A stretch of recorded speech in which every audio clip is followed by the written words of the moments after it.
Ms. Chairman, thank you for this hearing. Ms.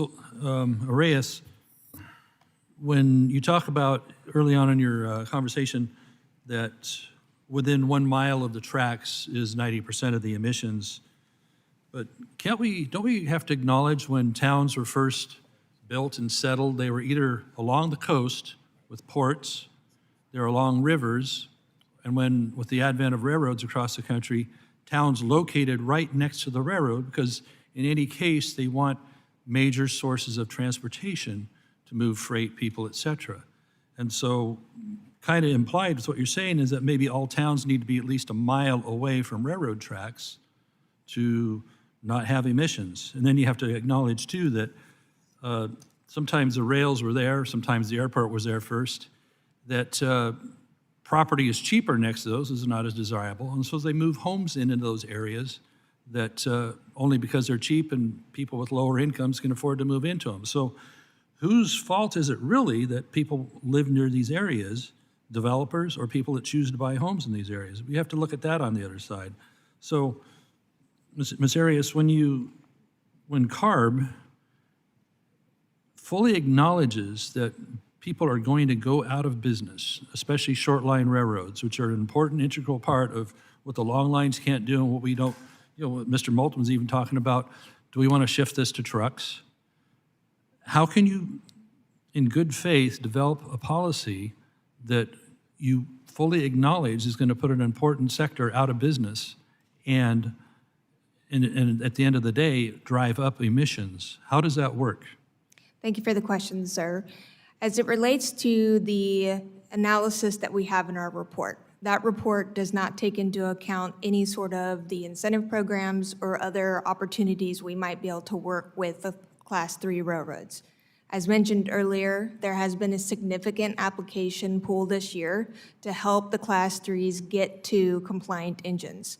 In addition, we intend to support them and work with them to continue to seek those fundings as we're moving forward. Okay, we're also specifically talking to each of the class lines individually and trying to determine what is the cheapest and easiest way for them to move through the regulation. Okay, let me stop you there, because maybe there is no way for them to move through the regulation. There are small outfits. They don't make a ton of money in order to change this technology.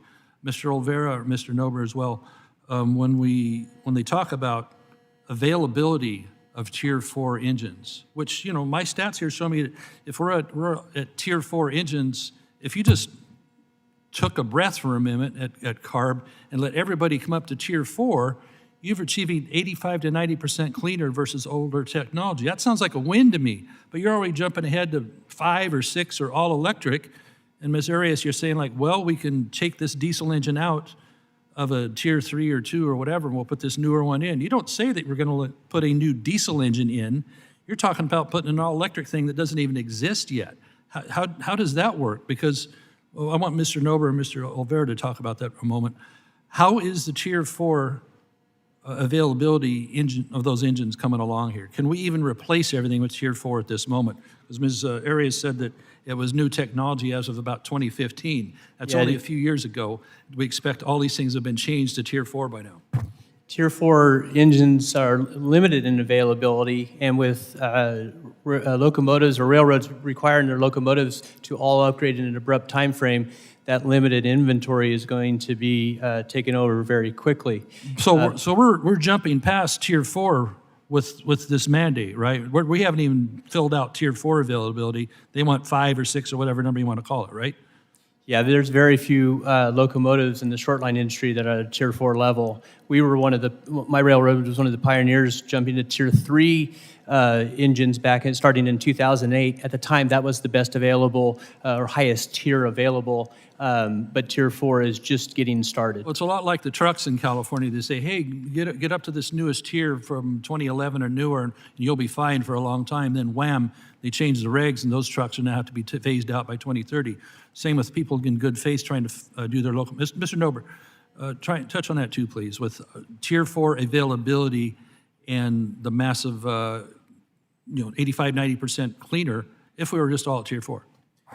Well, as I indicated before, when Tier 4s were first required, It took a long time to iron out the operational issues with them, and only one manufacturer is ever actually been able to produce working Tier 4 locomotives.